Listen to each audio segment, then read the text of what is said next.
오랜만입니다. 무탈하신 모양이네. 어쨌든 뭐 잠잠해질 때까지 잘 개인 관리 잘 하시고. 자, 이제 3, 4월 과정을 조금 설명드려야 됩니다. 지금 조금 혼돈이 있으신 게 공시세법이죠. 공시세법은 이게 주가 격주를 하다 보니까 1월부터 3월까지가 첫 번째 진도 마무리예요. 3월까지. 나머지 과목은 두 달씩 끊어서 나가는데 진도가 지금 이번 전주에 토요일하고 어제 일요일까지 해서 금토죠. 금토에 공시법 동영상 올려가는 거 보셨죠? 안 보셨구나. 꼭 보셔야 돼. 아니 금요일까지 보시면 돼. 보시고 오셔야 돼.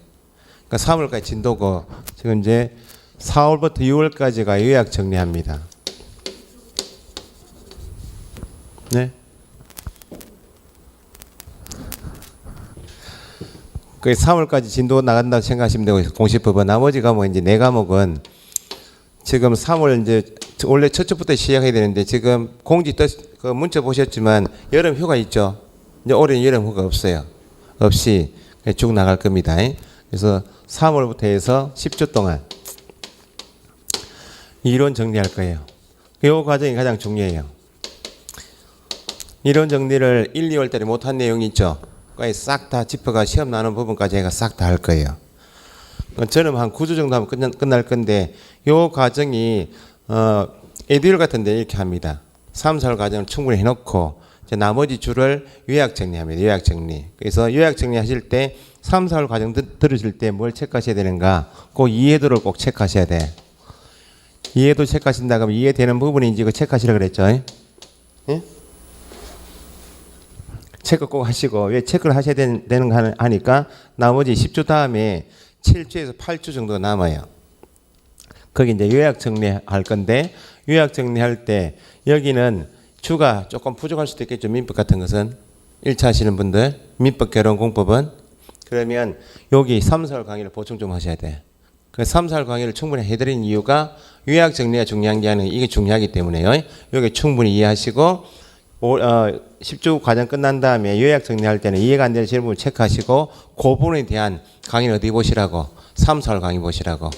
그 다음에 7, 8월 가셔도 이해가 안 되시면 요약 정리보다는 어디가 낫다고요? 3, 4월 강의 나와요. 10주 과정.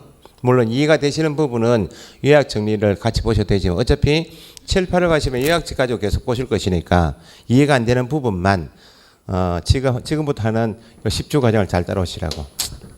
됐죠? 그렇게 심각하게 인상 쓸 필요는 없는 거예요. 자, 이렇게 할 겁니다. 중개사법은 1, 2월 과정은 부동산 거래 신고 등에 관한 법까지는 녹화 올려놨어. 그죠? 하시고 실무 쪽은 임대차 보호법하고 민법이 대부분 서너 문제 나오니까 민법을 좀 집중해서 공부 좀 해두시면 되고 2차만 하시는 분들은 민법책을 볼 이유는 없죠. 3, 4월 과정에 민법에서 배우신 내용 중에서 작년까지 5문제 이렇게 나온다는 거예요. 민법이. 서너 문제 나오는 것이 민법이기 때문에 그 다음에 이제 공법 파트는 나중에 목차법 말씀드리겠지만 농지법 내용이 우리 시험에 나와요. 공시법 내용은 계약서 검인제도 들어보셨죠? 신고 필증 발급받으면 검인받은 것을 본다. 그죠? 그 등기법에 나와 있는 검인제도가 올해 이제 출제 가능성이 있는데 그거 정도 해가지고 다른 과목에 출제되는 부분은 싹 다 짚어서 하는 과정이 3, 4월 10주 과정이에요. 그렇게 하시고 수업은 될 수 빠지지 마시고 개인 관리 잘 하시고 수업 빠지지 마시고 자 이렇게 진행하고 뭐 나머지가 뭐 공시세법만 과정이 조금 다르다고 이해하시면 돼요. 자 넘겨보시면 2페이지 총칙 있죠. 자 출제가 되는 부분을 집중적으로 하는데 실제 시험장 가시면 한두 문제 빼고는 다 수업 내용에 다 나옵니다. 한두 문제. 보통 뭐 중개사법은 거의 시험 출제되는 부분이 거의 다 작년 같으면 박스의 문제, 나중에 부동산 거래 신고할 때 토지 거래 허가 제도에서 한 문제, 박스의 문제, 어느 누구도 가르치지 않는 그런 한두 문제 빼고는 95%는 어쨌든 수업 내용이 나오니까 이해도를 꼭 체크하시라고. 요약집은 3월 말이나 나올 겁니다. 좀 빨리 내는 이유가 어쨌든 뭐 공부를 하신 분도 계시고 처음 계시는데 공부를 되시는 부분은 굳이 기본서를 양이 많은 걸 보실 필요 없이 요약집 보시면 정리하실 수 있도록 그렇게 하도록 하겠습니다. 특히 뭐 수업 시간에 말씀하시겠지만 공법이나 민법은 교재가 조금 그렇다 그러죠. 선생님들이 교재 내용이 목차도 좀 그렇고 하니까 목차에 뭐 법 선생들이 조금 까다롭게 하는 게 목차입니다.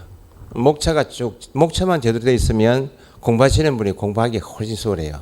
목차가 앞뒤 왔다 이렇게 목차가 정리가 되어 있으면 수업하시는 분이 일단 짜증이 나고 내용이 옛날 내용이 빠져야 되고 이 바뀐 내용도 모르거나 들어가 있으면 굉장히 수업을 하기 굉장히 곤란해요. 근데 뭐 이 책을 쓰신 분들은 워낙 책을 쓰신 분이 워낙 꼼꼼하니까 여기 지금 기본서 내용도 개정된 내용이 제법 있어요. 부동산 거래 신고도 제법 개정되었고 공인중개사법도 개정된 내용이 있으니까 개정표가 나올 겁니다. 그건 요약집에 수업 들으시고 개정 안 나오면 일단 가지고 끼우고 계시고 3월 말 되면 요약집에 싹 정리해서 할 테니까 그때 보시면 될 것 같아요. 자, 지금 총칙 부분은 출제가 되는 부분이 거기 교재 보시면 공인중개사법의 구성 있죠. 뭐 적어놓은 게 있습니까? 옆에 3페이지, 2페이지 및 2페이지. 박스 밑에 공인중개사 법령의 성격이 있죠. 법적 성격인데 출제가 되는 부분이고, 자, 법적 구성은 시험에 나오는 부분이 두 번째 대통령령, 시행령 있나요? 공인중개사 법령이 할 때 법령은 세 가지로 구성되어 있다. 국회에서 만드는 법률이 있고 법률을 구체적으로 시행하기 위해서 밑에 하위에 명령을 두게 되는데 시행령하고 시행규칙, 법률 시행규칙이 있다.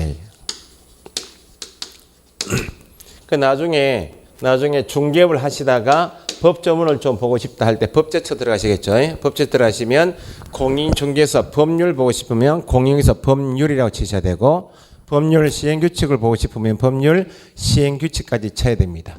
여기 이제 법령이에요. 여기는 법률은 국회에서 만드는 것이 법률이고 공인중개사법에서 담고자 하는 기본 내용만 담고 기본 내용 가지고는 법을 구체적으로 시행할 수가 없으니까 하위에 구체적으로 행정부에서 만드는 명령이 있는데 시행령은 대통령 명의로 공포된다 그래서 시행령을 뭐라 부르는가? 대통령령 이렇게 합니다. 줄이면 영 이렇게 불러요. 법조문 교재에 법조문 영 몇 조 이렇게 나오면 시행령이구나, 대통령령이구나 생각하시면 되고 시행규칙은 국토교통부령이죠. 각 부 장관이 공부하는데 우리는 부동산에 관한 공부를 배우시기 때문에 대부분 다른 과목도 다 국토교통부령 이렇게 나올 겁니다. 국토교통부령은 시행규칙이고 이걸 줄여서 법조문 표현할 때 규칙이다 이렇게 표현해요. 그러면 법률 시행령, 법률 시행규칙 이렇게 여기 시험 나오는 게 아니고 그러면 법률에서 정한 내용에 대해서 상세하게 시행령에서는 뭘 담고 시행규칙에서 뭘 담을 것인가. 그러니까 시험 지문에 괄호치역에 문제 나오는 게 무엇에 관하여는 어디에서 정한다 이렇게 괄호치역에 문제가 나와요. 그러면 적어 놓으셨듯이 각종 기준은 어디 정한다? 각종 기준 대통령령으로 정한다. 시행령 대통령령으로. 그래서 각종 기준 하게 되면 대표적으로 중개사무소 개설 등록한 자가 개업공인중개사이죠. 등록을 하려면 법에 정하고 있는 기준을 갖춰야 등록이 되겠죠. 그러니까 등록 기준은 어디서 정한다? 대통령령으로, 같은 말 시행령으로. 그 다음에 중개사무소는 등록관청 관할구역 안에 한 개만 들을 수 있다. 법인의 경우에만 등록관청 관할구역 외의 지역에 분사무소 들을 수 있다. 공동사무소 설치할 수 있다 돼 있죠. 사무소 설치 기준도 어디 정한다? 대통령령인 시행령. 법을 위반한 자에 대해서 과태료 부과하겠죠. 100만 원 이하, 500만 원 이하 저런 과태료 부과 기준도 어디 정한다? 핵심 단어가 각종 기준 하게 되면 등록 기준, 사무소 설치 기준, 과태료 부과 기준 나오면 대통령령으로 정한다. 그러면 여기 시행규칙에서는 국토교통부령에서 뭘 정할 것인가? 기준을 갖췄다면 등록하러 가야 되겠죠? 등록관청에서 등록을 신청하면 등록관청은 며칠 이내에 통지하고 업무 개시까지 뭐 해야 하는가? 각종 절차는 어디 정한다? 각종 절차하고 각종 서식은 다 국토교통부령. 개설 등록 절차. 사무소 설치했다가 이전할 수 있나 없나요? 사무소 이전 신고 절차. 고용인을 고용했다. 언제까지 신고한다? 고용인 고용신고. 업무하기 계시죠. 그래 잘 모르면 업무 기준 던지는 맞죠. 업무 기준까지 신고. 그러니까 절차란 말은 뭐 한때 며칠 이내 뭐 해라. 신고해야 한다. 이전한 때 이전한 날부터 10일 이내에 신고해야 한다. 고용한 때 업무 개시 전까지 신고해야 한다. 인장은 업무 개시 전 등록해야 한다. 신고해야 한다. 등록해야 한다. 이렇게 나오면 이게 뭘 표현하는 것이에요? 이게 절차에 관한 내용이에요. 신고해야 한다. 등록해야 한다. 이런 표현이 절차에 관한 규정이니까 어디에서 정하는 바에 따라서 국토교통부령이 정하는 바에 따라 이렇게. 공인중개사법에 나오는 각종 절차 있죠. 각종 서식. 시험 응시하려면 응시원서 제출해야 한다. 합격한 자에 대해 자격증 교부해야 한다. 등록 신청서 제출해야 한다. 등록증 교부해야 한다. 처럼 공인중개사법에 나오는 각종 서식은 다 어디 정한다? 국토교통부령. 사무처 과정이기 때문에 예외사항의 기준은 기준인데 기준 중에서 과태료 부과 기준처럼 원칙은 기준은 대통령령의 원칙인데 최근에 시험에 나오고 있는 것이 개업 공인중개사에 대하여 업무 정지, 소속 공인중개사에 대한 자격 정지 기준은 어디 정하는가? 이것도 기준이 붙어 있죠. 그 원칙은 여기 가야 되는데 과태료 부과 기준하고 요거하고 구분하셔야 돼. 업무 정지 기준에 관하여는 또는 자격 정지 기준에 관하여는 어디 정한다? 예외로 국토교통부령이 정한다. 이렇게. 이런 것만 보충하시면 돼. 됐어요? 이거 적어놨어요? 뭐 안 적어요 그러면? 나중에. 자, 그래서 법령의 구성은 어떻다? 그게 법률 시행령, 법률 시행규칙 자체가 나오는 게 아니고 대통령령에서 뭘 정할 것이고 국토교통부령에서 뭘 정할 것인가. 이걸 잡고 보셔야만 교재 내용이 쉽다는 겁니다. 괄호 채우기 문제 나온다 보시면 돼. 됐죠? 저는 됐는데. 됐어요? 기운 내시고. 근데 학원에서 나오니까 그래도 공부하는 것 같잖아요. 그죠? 깝깝했다면서요? 동영상 공부 잘 안 돼가지고. 아직까지는 다른 지역은 이번 주까지 다 휴강입니다. 휴강인데 어쨌든 뭐 이게 다 이번 주까지 휴강을 해버리면 3월달은 거의 넘어가는 거 아니야. 그럼 이번 주 휴강하게 되면 또 ADL 같은 데는 다음 주도 몰라요. 특히 대구 같은 지역은 수업이 안 될 것 같아.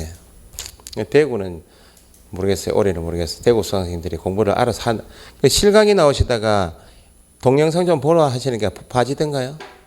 안 맞아요. 2시간이. 그 2시간만 더 끊어서 하면 되겠네요. 뭐. 네?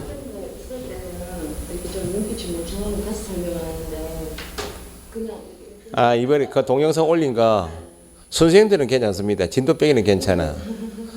근데 뭐 이렇게 저는 수업할 때 이렇게 여기 정의님 앉혀놓고 강의하는 것처럼 하려고 하다가 이해되냐고 하려다가 아이고 뭐 그것도 옛날 이야기고 그 옛날에 그 방송 강의할 때는 사람 앉아 나온 것처럼 강의해야 되거든요. 그 이해되시냐고 이렇게 봐야 돼. 시선을 이렇게 봐야 되는데 막 그러니까 동영상 가지고 1년 내내 공부하시는 분 얼마나 고통스러운지 아시겠죠? 예? 경험 잘 하셨다 이번에. 예. 자, 그 다음에 옆에 페이지 박스 밑에 하단에 공인중개사법의 성격. 시험 지문 나오는 것은 거기 2번에 민법, 상법 밑줄 되어 있죠. 지금 타이틀을 항상 연습하시라고 했죠. 큰 목차 1번, 양가로 동그라미 1번까지는 체크하시라고 그랬어요. 뭐에 관한 내용을 담고 있는 거고 항상 체크하시면서 지금 공인중개사법의 성격은 1번은 시험에 한번 나온 다음에 안 나왔어요. 부동산 중개 또는 부동산 중개업에 관해서는 공인중개사법이 어떤 법이다? 기본법이다. 일반법도 1번 돼 있죠. 그러니까 대한민국 법 전체 들어보니까 오로지 공인중개사법 안에서만 부동산이란 물건에 대하여 당사자 간의 계약을 알선하게 되는 중개업에 관한 내용은 다른 어떤 법에서도 없고 오로지 공인중개사법에서만 부동산이란 물건에 대한 중개업에 관한 내용은 공인중개사법에서만 두고 있기 때문에 표현을 출제원이 만든 표현이 부동산 중개업에 관해서는 공인중개사법의 기본법이다 이렇게 나왔어요. 그 다음에 책을 쓰신 분이 만든 게 부동산 중개업에 관해서는 공인중개사법이 일반법이다. 일반법. 그러니까 일반 개념은 제한이 있다 없다? 제한이 없다는 말이죠. 부동산이란 물건에 대하여 중개업에 관해서는 이 법이 제한 없이 다 적용된다. 왜냐하면 부동산 중개업에 관한 규정은 다른 법이 없으니까. 일반법, 기본법 그 정도 보시고 시험은 당연히 공인중개사법은 민법의 특별법이다. 상법의 특별법이다. 요 관계가 시험 나는데 특히 요거 민법의 특별법의 요 관계를 꼭 익히셔야 돼. 그러면 공인중개사법이다. 공인중개사법이란 법이 다른 법이 민법하고 비교해 보니까 특별법이다. 상법의 특별법이다란 말은 법을 나눌 때 공법, 사법도 나누지만 일반법, 특별법 이렇게 나누죠. 그러니까 비교 대상이 되는 민법의 상법의 특별법이다라고 이 법이 붙여지면 비교 대상 이 법은 어떤 법이다? 일반법이죠. 그러면 일반법, 특별법을 나눈 것은 법 두 개, 민법하고 공인중개사법을 상법하고 공인중개사법을 비교해 보니까 유사 규정이 있다. 유사한 규정을 담고 있는 법이 두 개 이상이 있더라고. 그러면 유사 규정을 담고 있는 법이 두 개 이상이면 그 유사 규정을 적용할 때는 비슷한 규정을 담고 있는 법이 두 개 이상이니까 어떤 법을 우선 적용할 것이고 어떤 법을 보충적으로 적용할 것인가. 소위 법 적용 순서를 정해놔야만 그건 순서대로 적용하겠죠. 그래서 어떤 법은 어떤 법의 특별법이다 이렇게 주어지면 특별법이라 붙여진 법 빼고 남이 비교 대상이 되는 법은 항상 일반법이다. 그러면 특별법 우선 원칙이니까 특별법인 공인중개사법이 우선 적용되고 없으면 일반법인 민법이 상법이 보충적으로 적용됩니다. 이 관계가 앞으로 수업 시간에 3번, 4번 나와요. 자, 그럼 보세요.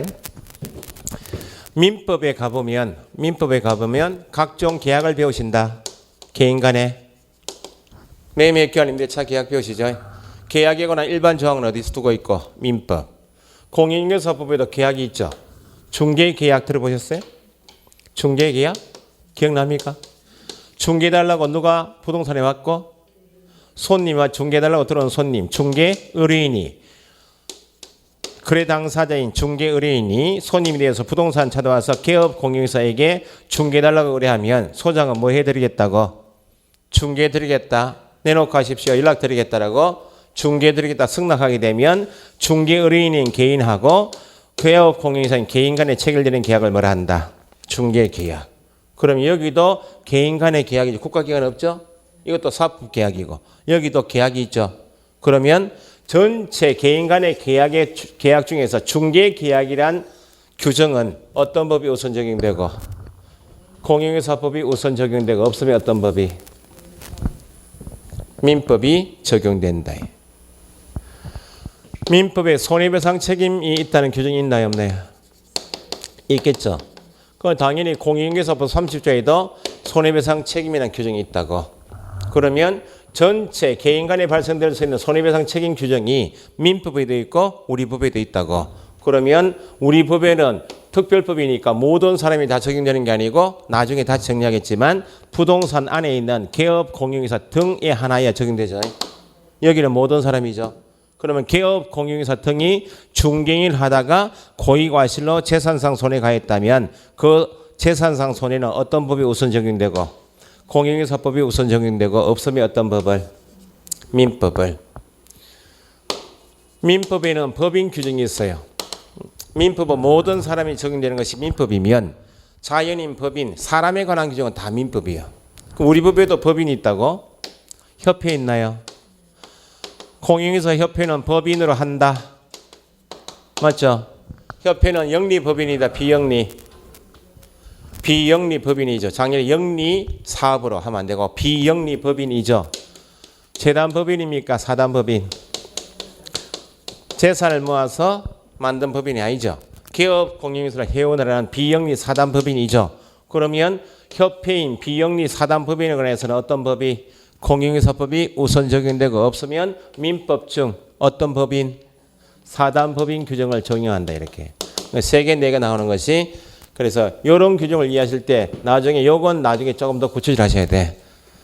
그래서 민법에도 계약 규정, 우리 법에도 중개계약, 민법에도 배상책임, 우리 법에도 배상책임, 민법에는 법인, 우리 법에도 협회인 비영리 사단법인이 있다 이렇게 정리하시면 돼요.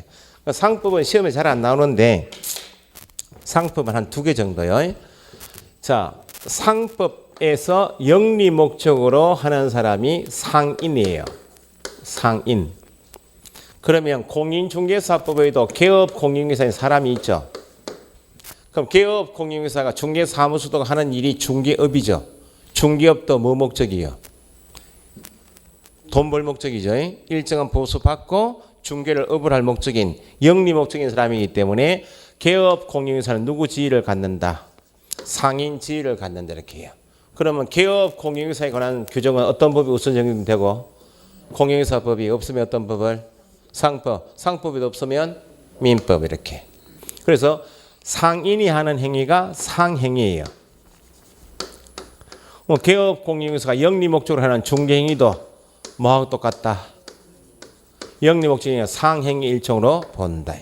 그래서 상법하고 공인중개사법은 시험에 구체적으로 나오진 않지만 어쨌든 공인중개사법은 민법의 특별법이다. 관계가 3번 나오고 상법의 특별법이 달 때 상인 지위를 갖는다. 상행위 일종으로 본다 할 때 상법과 같이 보시면 돼요. 됐어요? 그래서 그 2번을 체크를 잘 해두시면 나중에 요 파트요. 중개계약이나 그 다음에 손해배상 책임이나 특히 협회 조항 갈 때 이게 출제가 구출되니까 그렇게 이해하시면 돼요. 됐어요?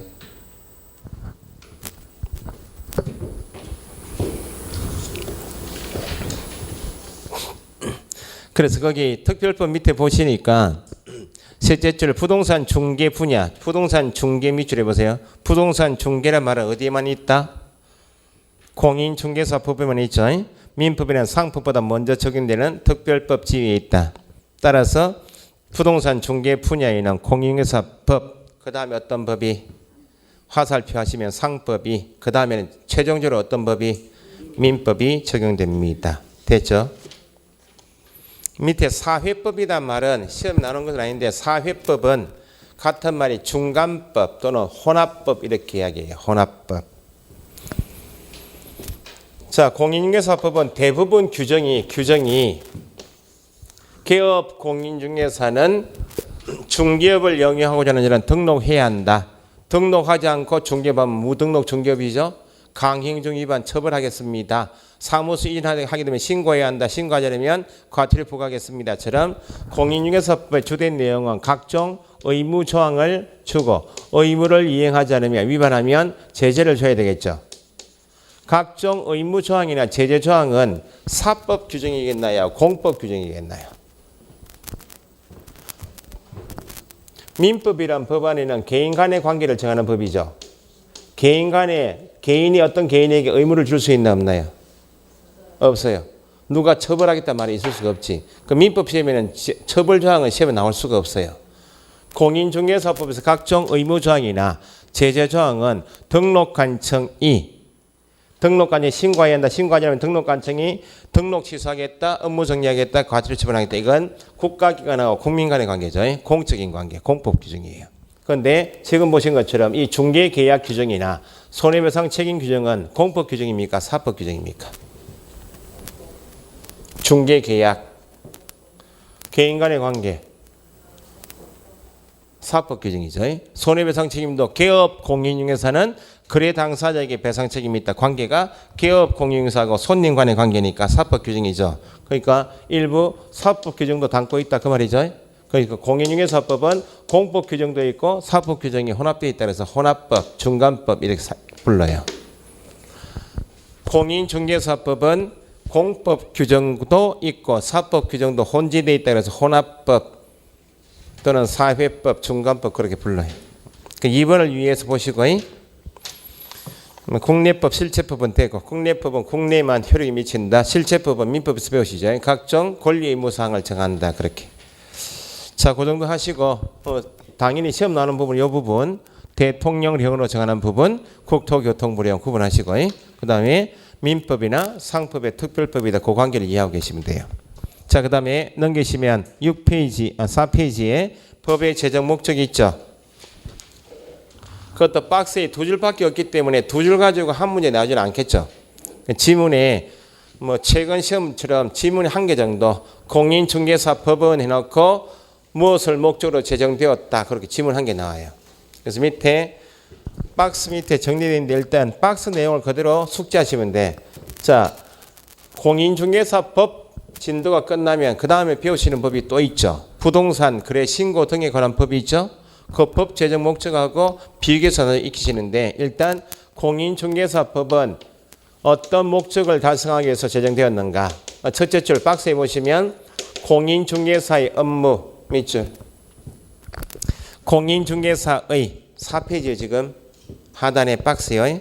공인중개사의 업무 등에 관한 사항을 정하여 그 전문성을 제고하고까지 전문성 제고 밑줄 공인중개사법에서 담고자 하는 주 내용은 공인중개사가 수행하는 업무 공인중개사의 업무를 달리 표현하면 공인중개사 자격을 가지고 중개업에 종사하는 사람이 두 사람 있죠. 누구?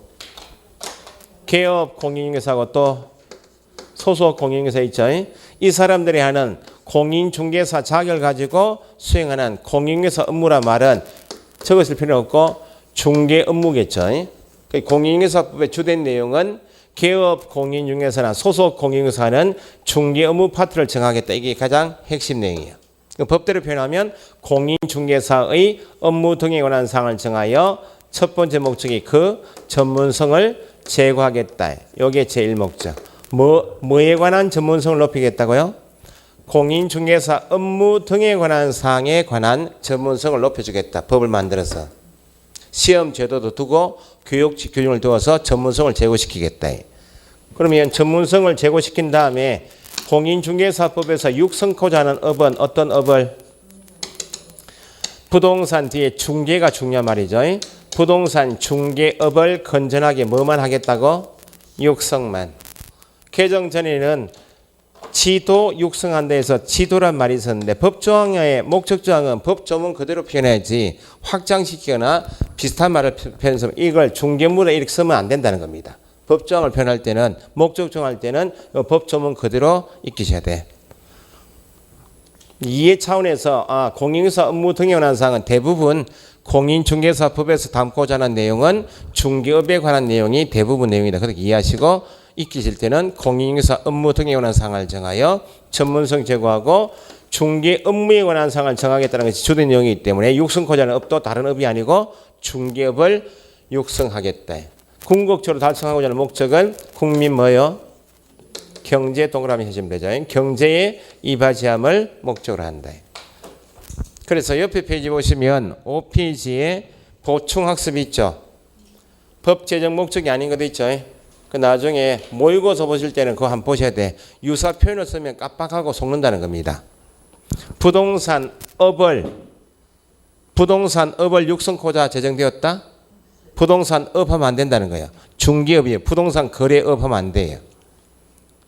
지도 들어가면 안 되고 국민의 재산권 보호에 기여한다. 그런 말이 있어 없어요? 재산권 보호가 아니고 국민 경제에 이바지한다. 자, 목적조항은 두 줄이니까 나중에 그대로 암기를 하시면 돼요. 항상 가장 중요한 것이 밑에 용어의 정의입니다. 용어의 정의는 출제가 되면 법조문 박스에 있는 법조문 그대로 한 문제가 나오고 법조문에서 용어 관계되는 판례까지 물으면 두 문제까지 나오는 게 용어의 정의 파트예요. 그러니까 항상 용어의 정의 파트는 공부하실 때 어떻게 하시는가? 수업은 이렇게 하면 되겠어요? 수업 빠릅니까? 이거 그냥 뭐 체크만 하시면 되니까.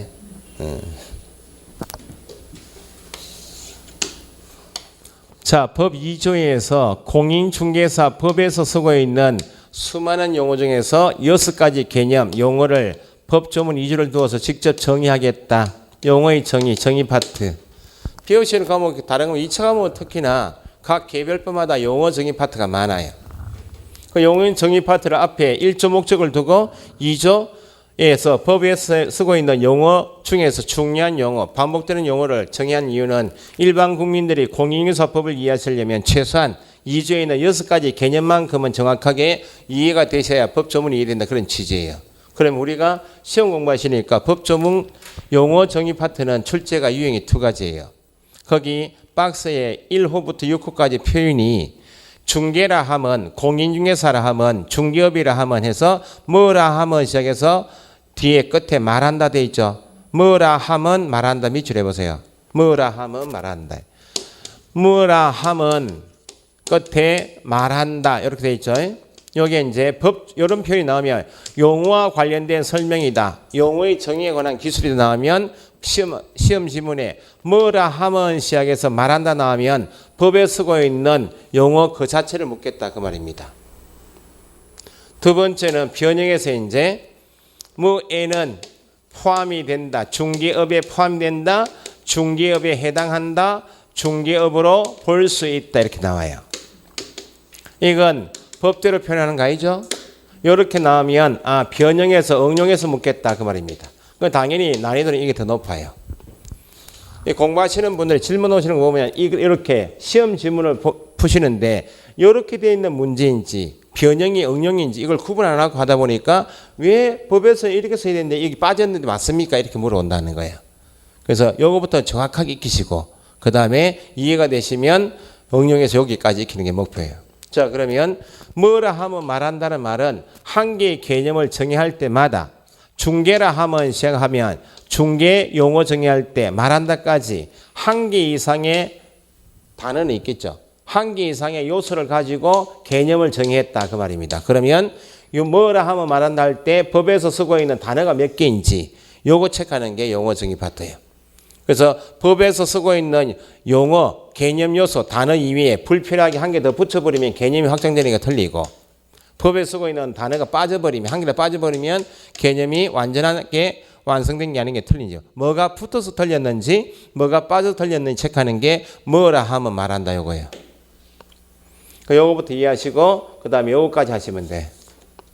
자, 그러면 용어 정의는 6개인데 2개씩 유사 용어를 짝을 지어놨죠. 지금 1호 중개라 하면 하고 3호 중개업 연결하시면 되죠. 2호 공인중개사하고 4호 개업 공인중개사를 연결하시면 되고 5호에 소속 공인중개사하고 6호에 중개보조원 있죠. 짝을 지으시고 5호에 소속 공인중개사하고 6호에 중개보조원을 묶어서 법에서 고용인이라 부르죠. 개업 공인중개사 필요하면 들 수 있는 실장님 이름인 고용인 하면 2사람. 박스 밑에 2개 더 적어보세요. 개업 중개계약은 적혀 있죠. 박스 밑에 안 적혀 있나? 중개계약 7번 달아서 중개계약 적어보시고 7번 여기 8번에 개업 공인중개사 등 그렇게 적어보세요.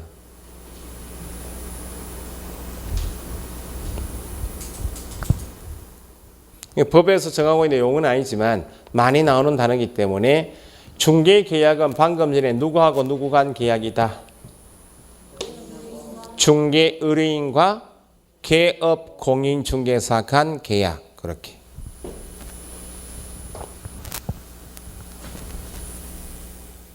중개의뢰인과 개업 공인중개사 간 계약 그렇게 중개계약 밑에다가 옆에 땡땡 하시고 중개의뢰인과 개업 공인중개사 간 계약. 더 확장되는 개념이 개업 공인중개사 등 있죠. 등 하게 되면 4호에 개업 공인중개사 있죠. 5호에 소속 공인중개사 있죠. 6호 중개보조원. 법인면 누가 있어요? 법인, 사원, 임원 다 포함하는 개념이 개업공인사 등이죠. 그래서 개업공인사 등 옆에다 한번 적어보세요. 개공, 소공, 보조원 그렇게 줄이시면 되죠. 개공, 소공, 보조원 개공, 소공, 보조원, 법인의 사원, 임원. 그걸 다 표현하는 표현이 뭐라고요? 개업, 공인중개사 등 그렇게. 개공, 소공, 보조원, 법인의 사원, 임원. 자, 그래서 연결해서 일호하고 중개 개념하고 중개업 개념을 먼저 보셔야 돼. 당연히 가장 기초 개념이 중개 개념이고 중개 개념이 확장돼서 나오는 게 중개업, 중개계약, 중개대상물, 중개대상물 확인 설명처럼 중개가 가장 기초 개념이에요. 중개 개념은 같이 쓰고 있는데 사무에서 중개업 개념을 법에서 따로 쓰고 있으니까 개념이 다릅니다. 그런 개념이고 그 다음에 이후에 공인중개사 하고 사후에 뭐요? 개업 공인중개사. 여기도 공통 단어는 공인중개사란 개념은 같은 단어인데 사후는 개업을 넣어서 같이 공통 개념이 아니고 다른 개념으로 구분하고 있으니까 이렇게 비교하시면 되고 요거 정리한 다음에 5호하고 6호 보시면 되겠죠. 그러면 읽으실 때 뭐라 하면 말한다 읽으실 때 쭉 그냥 평면적으로 읽으시면 답이 안 보이고 뭐가 핵심 단어인지 그걸 꼭꼭 체크하시면서 읽는 연습하셔야 돼. 1호는 중개라 하면 읽어볼까요? 시작. 중개라 하면 제3조 규정에 의한 중개 대상물에 대하여 거래 당사자 간의 매매, 교환, 임대차 그 밖의 권리의 득실 변경에 관한 행위를 뭐하는 것, 알선하는 것을 말한다. 중개 개념에서 가장 중요한 단어가 뭐에 대하여? 가장 중요한 요소가 중개 대상물이죠. 중개 대상물은 배우셨듯이 몇 가지 종류가 있다? 5가지. 토지, 건축물 그 밖에 토지의 정착물, 그 다음에 20개 집단 중에서 보존 등기한 임목, 기업가가 기업 금융을 기업 자금을 대출받기 위해서 공장에 속하는 물건을 묶어서 등기한 공장 재단, 광업 재단이 있죠. 이렇게 낱개를 쪼개면 5가지에 대하여 이게 가장 중요한 말입니다. 중개는 민법에서 배우시는 것처럼 거래 당사자가 되어서 매매, 교환, 임대차, 계약, 저당권 설정 계약을 직접 체결하는 것이 중개인가요? 민법에서는 매도 매수인, 임대 임차인이 거래 당사자가 되어서 직접 매매, 교환, 임대차, 계약을 직접 체결하는 것은 뭐예요? 직접 계약을 체결하는 것은 어디서 배우시고? 민법 내용이죠. 여기는 중개 영역이 없다는 겁니다. 그러니까 중개는 거래 당사자 간에 개입한다. 당사자 간의 어떤 계약을, 매매 계약을, 교환 계약을, 임대차에 관한 행위를 알선하는 것이, 계약을 직접 하는 게 아니고 행위를 뭐 하는 것? 알선하는 것을 말한다. 근데 중개 용어 정에서 빠지시면 안 되는 것이 중개 대상물 5가지에 대하여 매매, 교환, 임대차, 행위, 알선만 중개가 아니고 뒤에 붙어 있는 말이 있죠.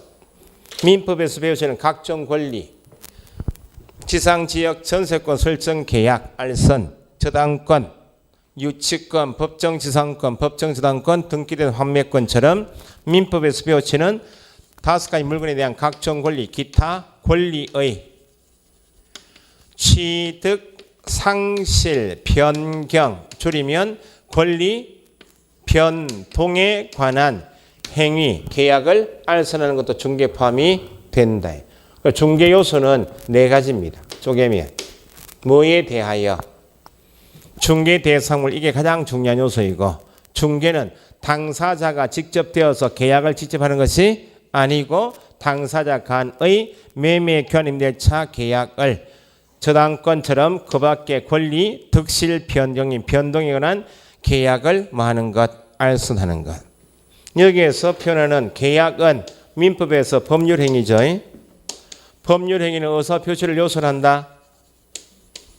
맞아요. 법률 효과 발생을 의혹하는 행위가 법률행위이다. 법률 효과인 권리 의무 발생을 의혹한다. 권리 변동이 뭐예요?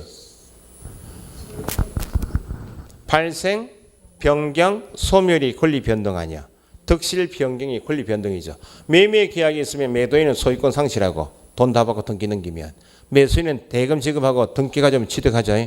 내 소유 부동산인데 전세권 설정 계약한다. 담보대출 받는다. 소유권의 변동 없지만 권리 내용의 변경이 있죠. 그게 권리 변동이죠.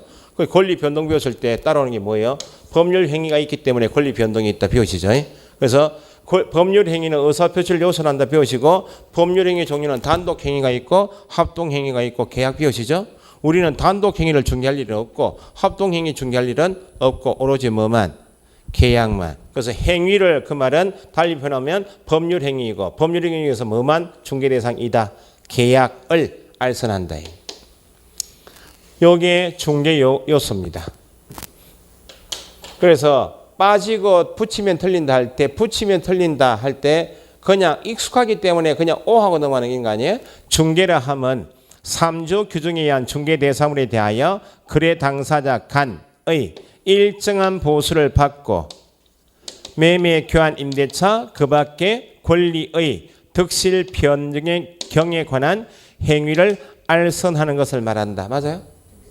중개 개념에는 일정한 보수란 요소는 없죠. 그 불편에 붙이면 틀린다 그 말입니다. 그러면 중개란 말은 대가를 받고 알선해도 뭐이고 보수를 받아도 중개에 해당한다. 변형이 무상이어도 중개이다 이다. 두 번째, 중개 대상물에 대하여 거래 당사자 간의 매매 교환 임대차 그 밖에 권리 득실 변경에 관한 행위를 계약을 계속 반복적으로 알선하는 것을 말한다. 맞아요?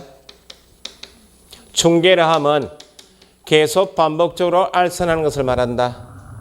여기 계속 반복이라는 말이 있어 없어요? 없다 그 말은 여러 건 해도 알선만 하면 어쨌든 뭐요? 중개고 1회만 해도 뭐다? 중개고 여러 건 다수를 해도 어쨌든 뭐이다? 회수 관계없이 보수 관계없이 뭐만 했다면 이런 내용의 알선 행위만 했다면 뭐이다? 중개에 해당이 된다. 이 정도는 했고 상가 권리금 상가 임대차 계약에 부수하여 상가 임대차 계약에 부수하여 상가는 중개 대상물이죠. 임대차 계약 알선은 중개이다이다. 상가 임대차 계약 알선은 중개 맞죠? 부수하여 상가 권리금 뭘 수수 받을 수 있도록 알선하였다. 중개이다. 알선 행위는 수행했지만 그 알선 행위가 중개에 해당한다. 중개로 볼 수 있다 할 때는 몇 가지 물건?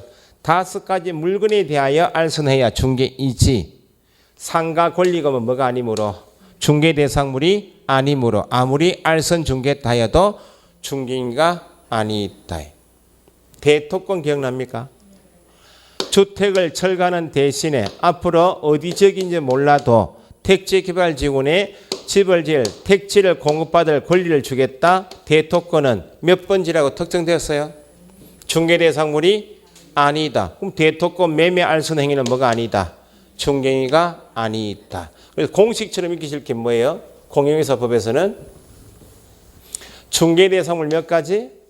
5가지에 대하여 각종 계약을 알선하는 것을 뭐라 한다? 중개를 하죠.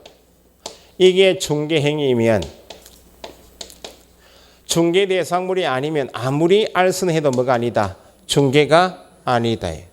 그럼 중개에서 계약이 체결되면 마무리 작업 몇 가지 기억납니까? 계약이 체결되면 마무리 작업 몇 가지? 3가지. 거래계약서 교부, 설명서 교부, 손해배상 책임의 보장원상 설명 교부하고 요 대가가 뭐예요?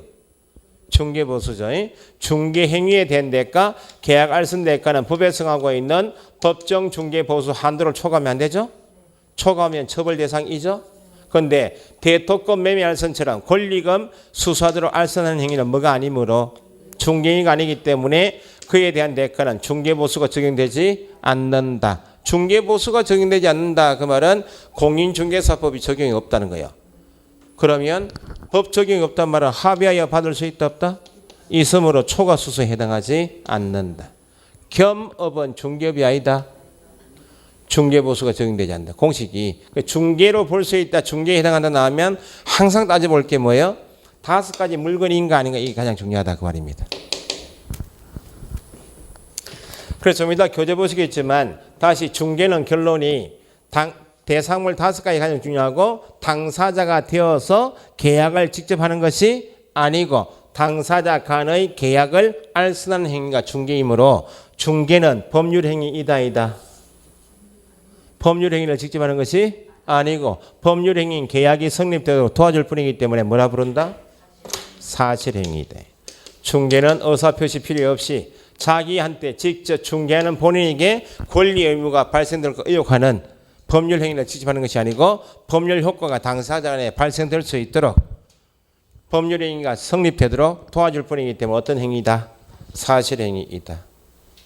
아니 뒤에 다 있어요. 지금 막 적지 마시고 2주 정도 쉬었다고요. 벌써 막 적지 마시라니까요. 한 개만 더. 민법에서 대리 배우십니까? 아파트에 대하여 매매 계약하고자 하는 매도인이 부동산 찾아와서 중개해달라고 의뢰하면 중개 계약하겠죠? 하고 개업공인서는 중개하겠죠? 중개는 사실행위죠. 그런데 아파트 팔고자 하는 매도인이 개업공인서 가게 찾아와서 대리권을 수여했다고 위임을 했다고 그러면 이 대리관계는 대리인은 누구 지위에서 대리권 수여한 본인 매도인 지위에서 상대방 누구하고 매수인하고 직접 매매 계약을 해야 하네요. 매매 계약을 직접 하고 발생되는 효과만 본인에게 주는 게 대리제도 아니에요? 중개는 제3자 지위에서 계약을 도와주는 게 중개인데 대리는 직접 누가 되어서 당사자가 되어서 직접 계약을 하니까 대리행위는 법률행위이다. 법률행위이다. 중개행위는 사실행위이다. 다르다 그 말입니다. 그 나중에 대리권 받아서요 대리인 지위에서 하는 거하고 중개 계약하고 중개하는 거하고 다르다 그 말입니다. 그러면 돈 받기는 뭐가 더 나아요? 중개가 낫겠어요? 대리가 낫겠어요? 우리 죽어도 중개다. 중개하게 되면 중개보수 한도 초과하면 처벌되는데 대리는 민법에서 배우는 거고 우리 법에 적용이 없다는 겁니다. 중개 행위하고 대리 행위 다르다는 거예요. 그래서 나중에 중개 마시다가 3년 5년 이렇게 해서 투자자가 와서 수익을 조금씩 내주면 그 사람이 또 맡겨요. 여행 가면서 인감 도장 맡겨간다고. 그 지역에 있는 뭐 부동산 좀 매입해달라 이렇게 맡겨간다고. 뭐 여기 같으면 뭐 저기 어디 유니시티 근처에 땅이 있으면 이렇게. 그러면 대리한 대가는 공인서 법 요일 보실 필요 없이 뭐요? 하변 이번에는 1,000만 원 주셔야 됩니다. 응 알겠네. 수익을 계속 내주면 1,000만 원 받아도 관계없다는 겁니다. 나중에 중개하시다가 이제 돈 벌기는 대리가 낫다는 그걸 알아가지고 처음에 왔는데 오신 김에 인감도장 주고 가시죠. 도망갑니다. 이게 중개입니다. 그러면 요 계약을 알선한다 할 때 요 요소를 꼭 체크해서 읽으시고 그럼 중개업이 뭐인가? 3호 한번 봅시다. 3호 시작. 중개업이라 함은 다른 사람의 의뢰에 의하여 일정한 보수를 받고 중개를 업으로 행하는 것을 말한다. 세 가지죠. 다른 사람의 의뢰 밑줄 하시고 의뢰 동그라미. 중개업은 다른 사람의 의뢰에 의하여 일정한 보수를 받고 밑줄 하시고 받고 동그라미. 중개 밑줄 하시고 중개를 뭐로 하는 것? 업 동그라미. 중개업은 몇 가지 요소가 필요하다?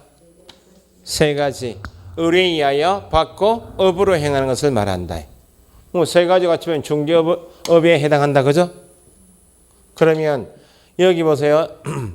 다른 사람의 의뢰가 있다는 말을 달리 표현하면 부동산에 앞으로 책을 보시거나 문제 푸실 때 의뢰에 의하여 의뢰 받고 나오면 누가 부동산에 왔구나.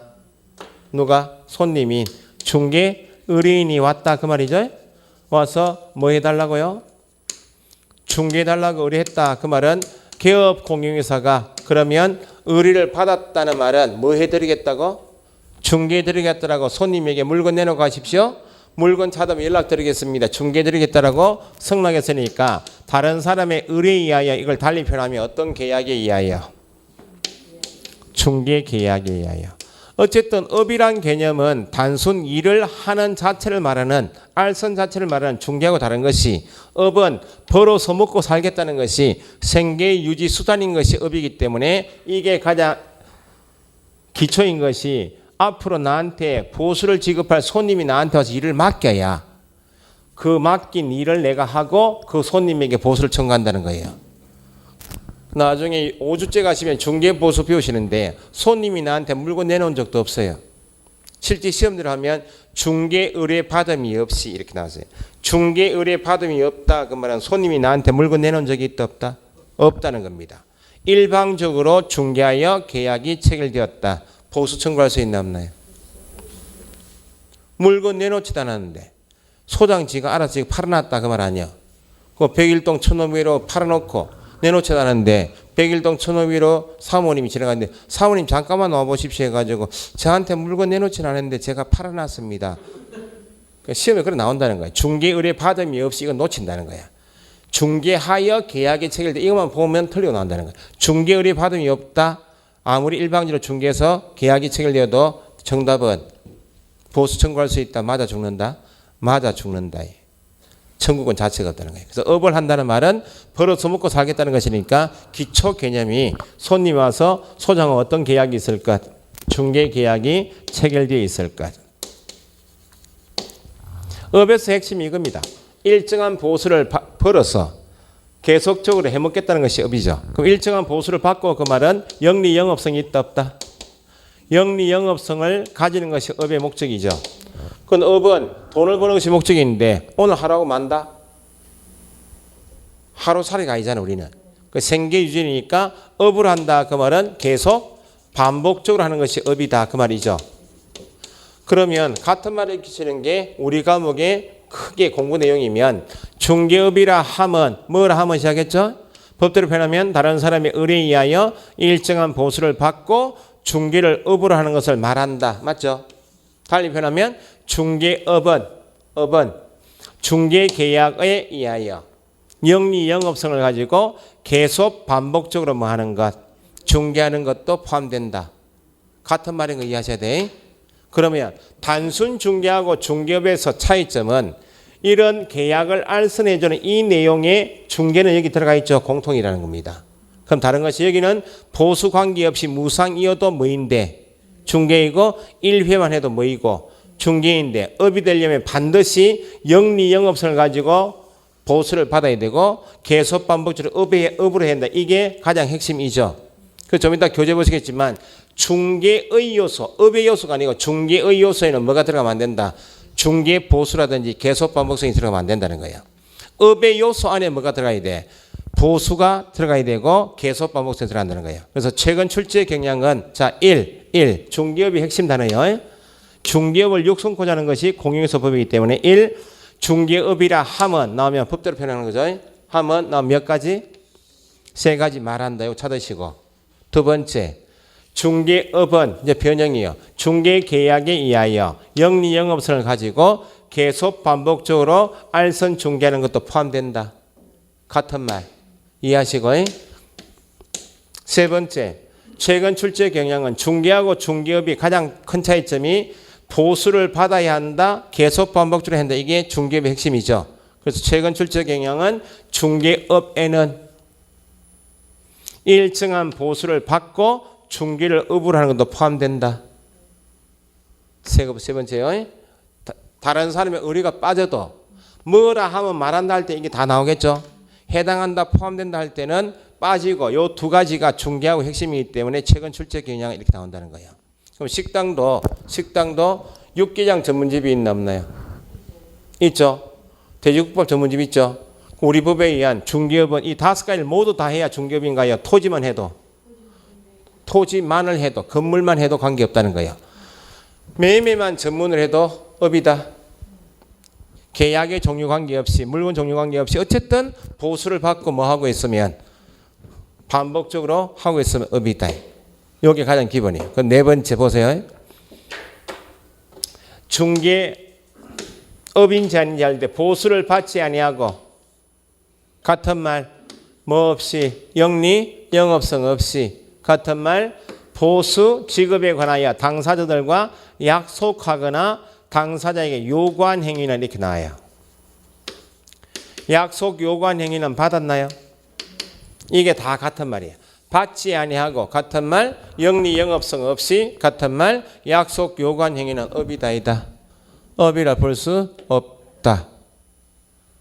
다섯 번째, 일정한 보수를 받았지만 우연한 기회에 단 1회 건물 전세 계약을 중개하고 중개 보수를 받았다. 업인가요?